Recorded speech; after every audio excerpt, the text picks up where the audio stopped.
Ilíada, por Homero, tradução de Frederico Lourenço, canto 19.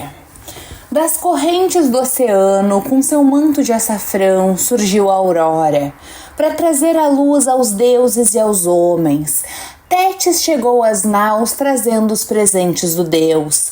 Encontrou seu filho amado abraçado a Patroclo, chorando em voz alta. À volta dele, muitos camaradas choravam. No meio deles se postou a divina entre as deusas, e acariciando-o com a mão, assim falou, tratando pelo nome. Meu filho, deixemos que este jaza, por mais que soframos, visto que de uma vez por toda subjugado ele foi pela vontade divina. Recebe tu agora, da parte de Hefesto, estas armas gloriosas, tão belas, tais como nômen nunca nenhum levou aos ombros. Assim falando, a deusa depôs à frente de Aquiles as armas, que ressoaram todas esplendentes. A todos os mirmidões tomou o medo e nenhum ousava olhá-las de frente, mas ficaram a tremer.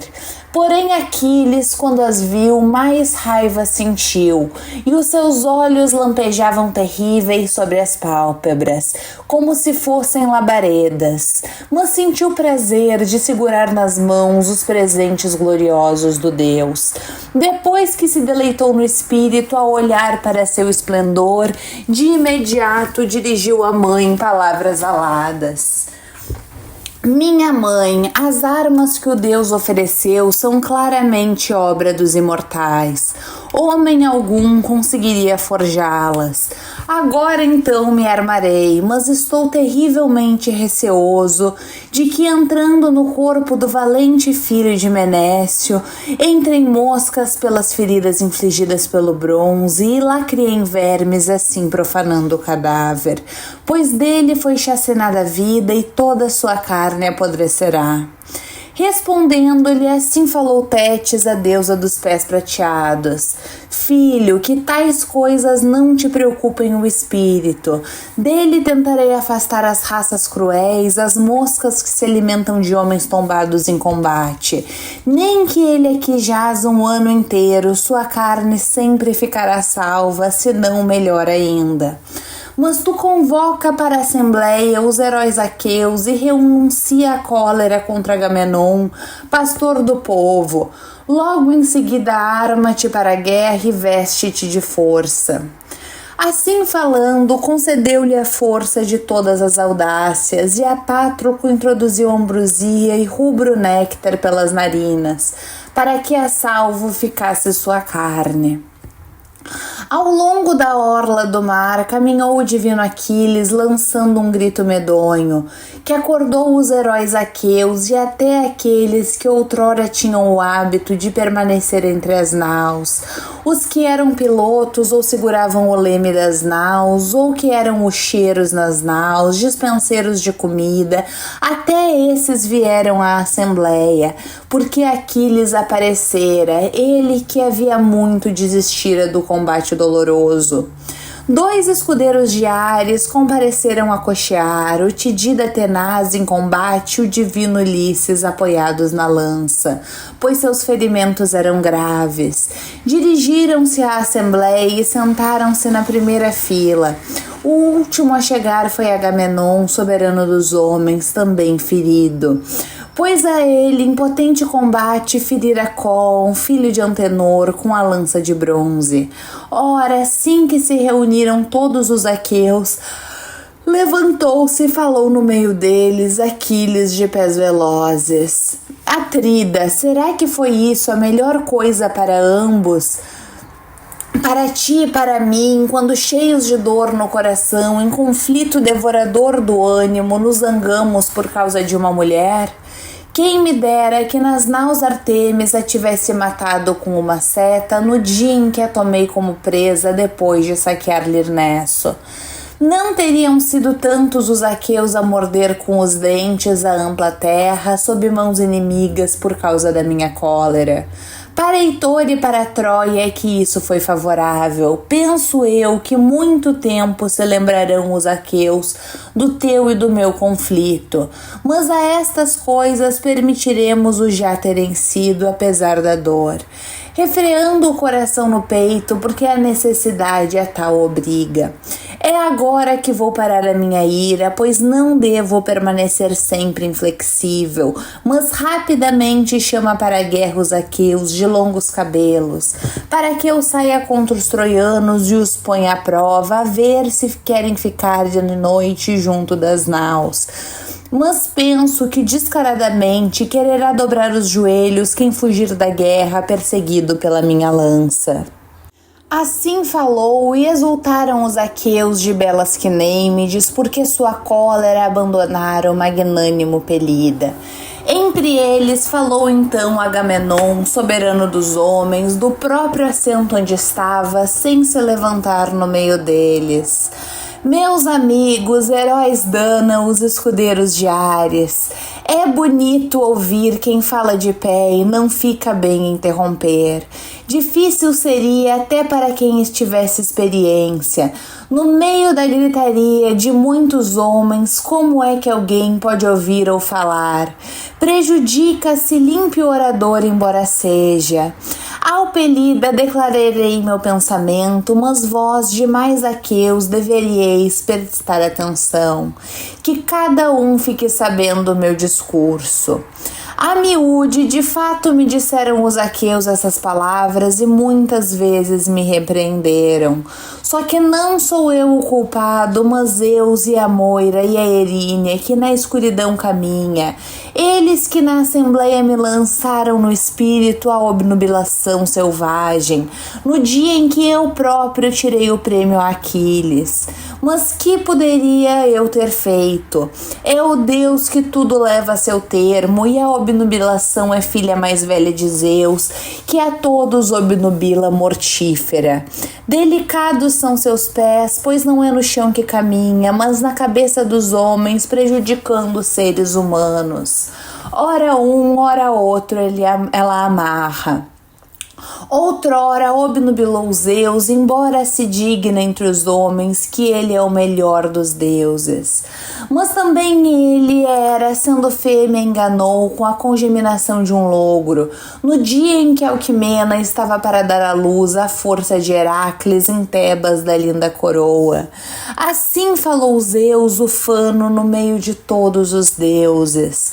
Ouvi-me, deuses todos e deusas todas, para que vos diga aquilo que o coração no meu peito me impele a dizer.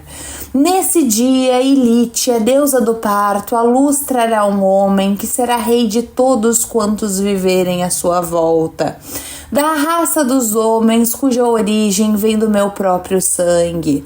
A ele deu resposta a excelsa Hera, congeminando um tolo. Vais querer mentir sem ter cumprido a tua palavra, mas agora jura-me, ó Olímpio, um poderoso juramento, que quantos vivem à sua volta regerá o homem, que nesse dia cairá entre os pés de uma mulher, a raça dos homens cuja origem vem do teu próprio sangue. Assim falou, e Zeus não se apercebeu do dolo congeminado, mas jurou um grande juramento, grandemente obnubilado. E Hera lançou-se rápida do píncaro do Olimpo e depressa chegou a Aqueia Argos, onde sabia que estava a robusta mulher de Esténelo, filho de Perseu. Ela que estava grávida do querido filho no 7º mês. Mas Hera fê-lo sair para a luz antes de cumpridos os meses e atrasou o parto de Alquimena, retendo as Ilítias. E ela própria foi dar a notícia a Zeus Crônida. Zeus, pai, feroz relampejador, porei uma palavra no teu espírito. Já nasceu um homem valente que será rei sobre os argivos. É Euristeu, filho de Esténelo, filho de Perseu, da tua linhagem. Não é nenhuma vergonha que ele seja rei dos argivos.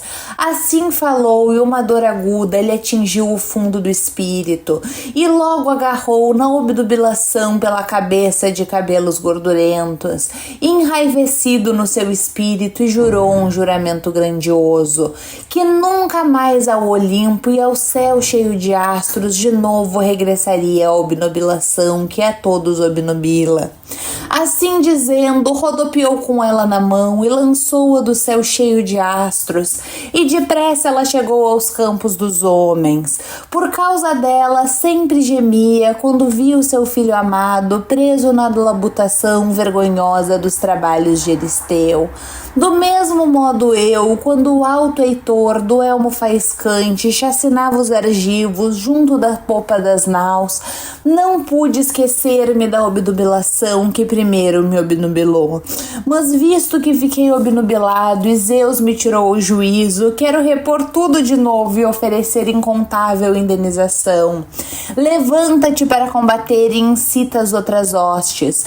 Todos os presentes eu oferecerei, todos que indo ontem à tua tenda te prometeu o divino Ulisses. Ou se quiseres, embora esteja desejoso de combater, espera, e os escudeiros da minha nau buscarão e te trarão os presentes, para que vejas que darei o que te satisfaz o ânimo. Respondendo-lhe, assim falou Aquiles de pés velozes: Atrida gloriosíssimo, Agamenon, soberano dos homens, quanto aos presentes, depende de ti dá-los se quiseres, como é justo, ou ficar com eles.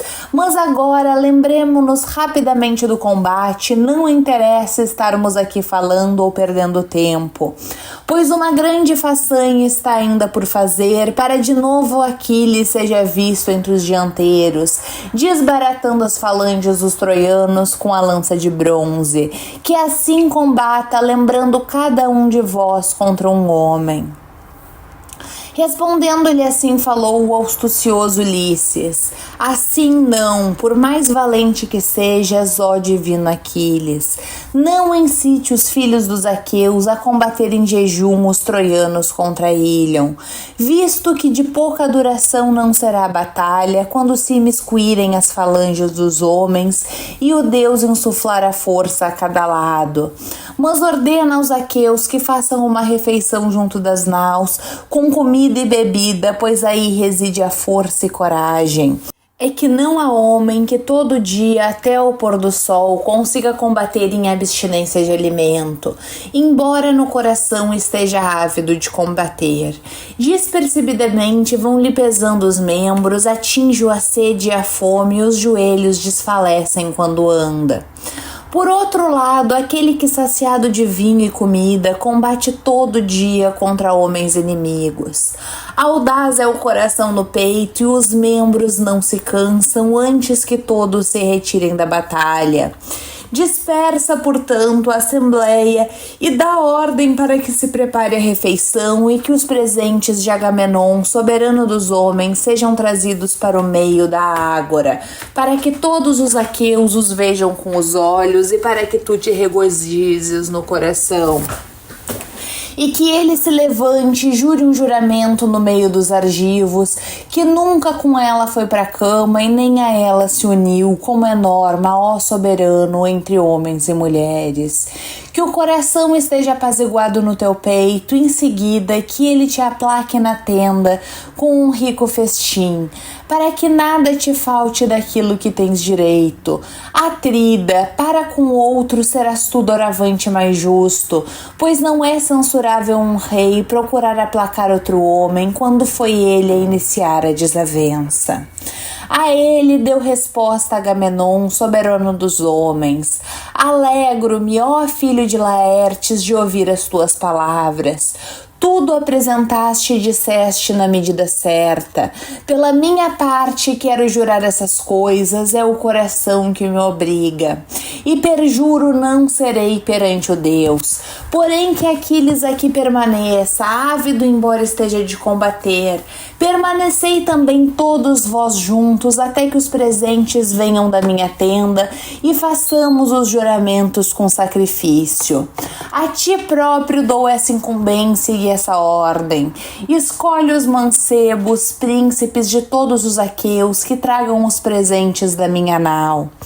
Tudo que ontem à noite prometemos a Aquiles, e que tragam as mulheres, e que rapidamente Taltíbio prepare no vasto exército dos aqueus um javali, para sacrificarmos aos Zeus e a Sol.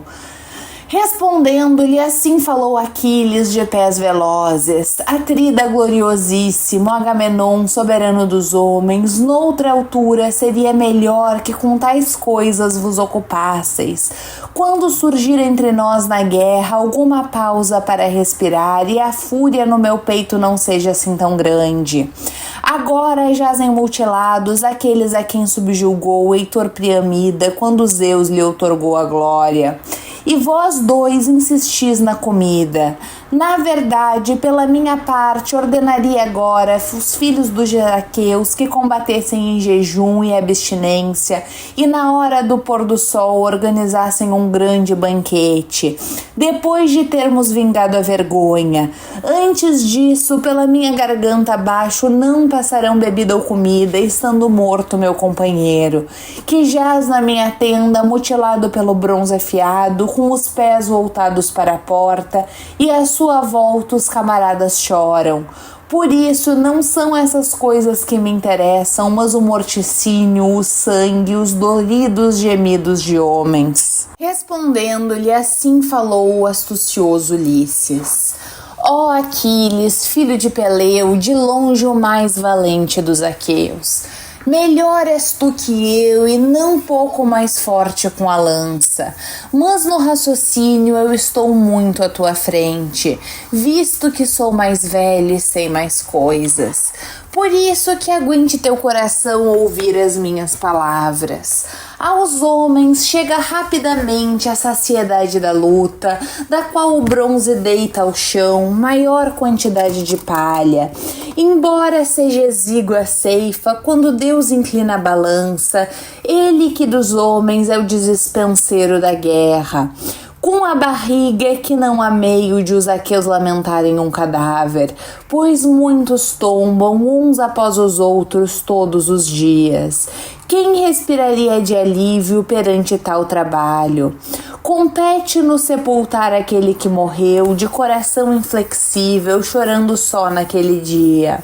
Mas todos os que foram deixados vivos pela guerra detestável têm de se lembrar da bebida e da comida, para que ainda melhor combatam, sempre incessantes contra os inimigos, revestidos de bronze retinente. E que mais ninguém do exército fique à espera de outra ordem que não esta. É a ordem a que ficará mal quem for deixado junto das naus dos aqueus. Mas lançando-nos juntos, levantaremos Ares aguçado contra os troianos domadores de cavalos. Falou e levou com ele os filhos do glorioso Nestor, e Meges, filho de Fileu, e Toante, e Meríones, e Licomedes, filho de Seronte, e Melanipo, e foram até a tenda do atrida Agamenon. Em seguida foi logo a palavra proferida e o ato cumprido. Levaram da tenda 7 trípodes que ele lhe prometera, e 20 caldeirões resplandecentes e 12 cavalos. Levaram as mulheres, conhecedoras de irrepreensíveis lavores, 7 ao todo, e como 8ª foi Briseida, de lindo rosto.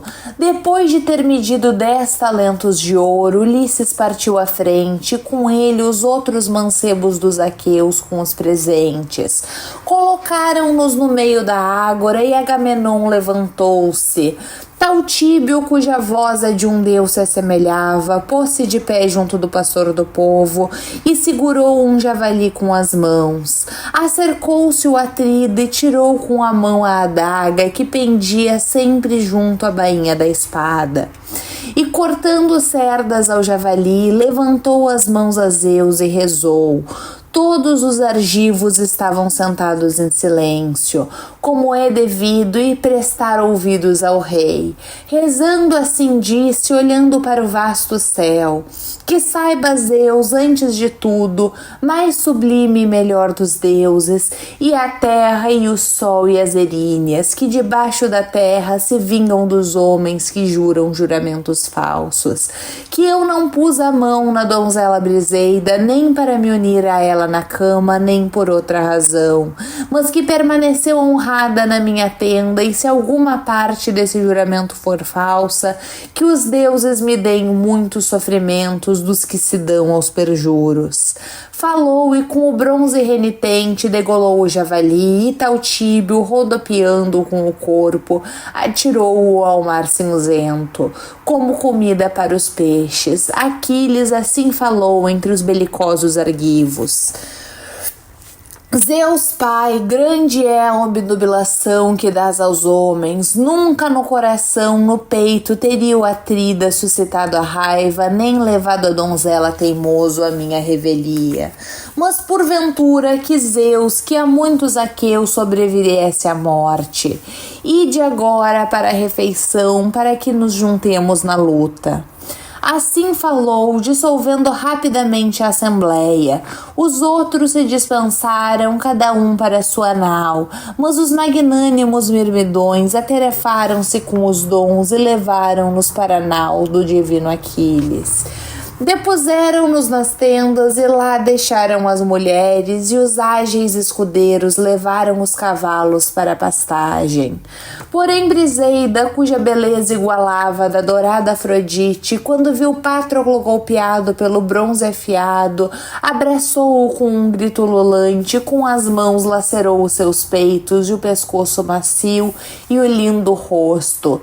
Entre lágrimas, assim disse a mulher, semelhante às deusas: Patroclo, que sempre mais encantaste meu pobre coração.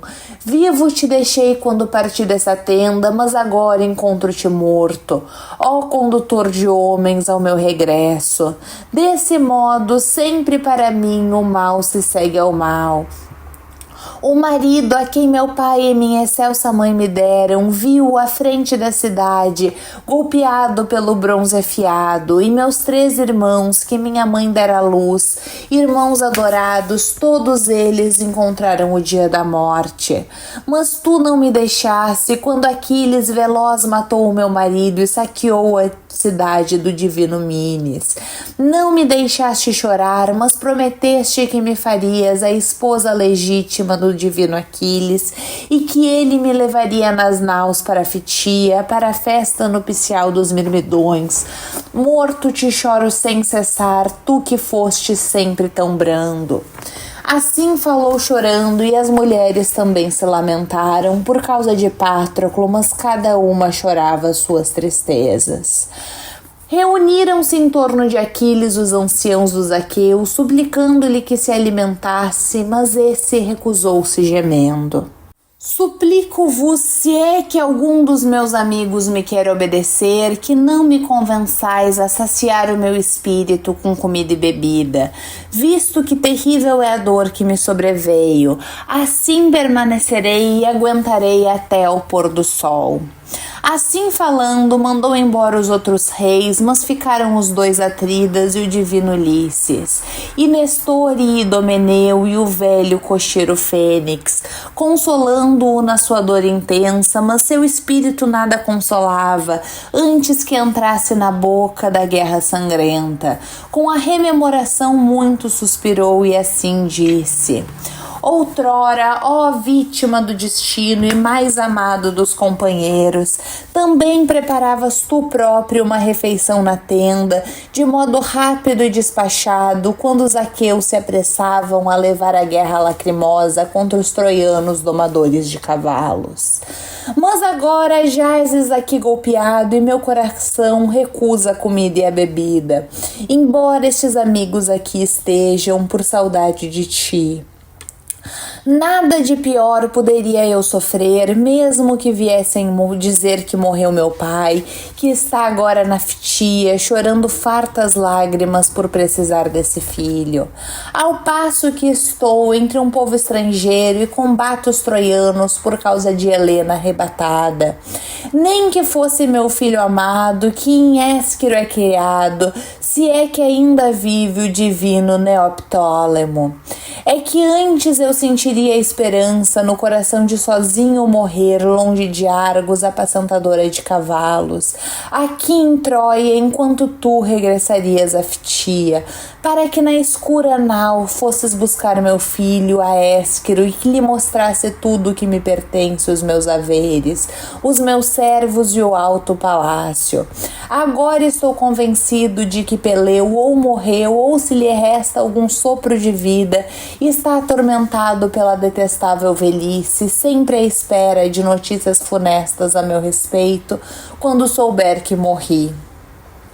Assim falou, chorando, e os anciãos lamentaram-se também, lembrados daquilo que cada um deixara em seu palácio. Ao vê-lo, se compadeceu deles o crônida e logo dirigiu a Atena palavras aladas. Minha filha, abandonas de todo o teu homem. No teu espírito já lugar não há para Aquiles. Ele que junto das naus de chifres direitos está sentado, chorando o companheiro amado, e enquanto os outros foram jantar, está ele voltado ao jejum e à abstinência. Mas vai agora tu e destila no seu peito o néctar e a aprazível ambrosia, para que a fome não lhe sobrevenha. Assim dizendo, incitou Atena, já desejosa de partir, como uma ave marinha de longas asas e voz penetrante, se lançou do céu através do éter. Entretanto, os aqueus armavam-se depressa por todo o exército.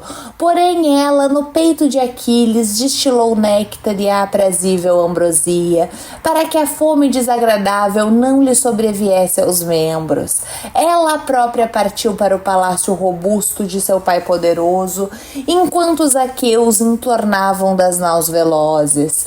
Tal como quando esvoaçam cerrados os flocos de neve de Zeus, frígidos sob a rajada do Bóreas, oriundo do éter, assim cerrados os elmos de brilho resplandecente saíam das naus.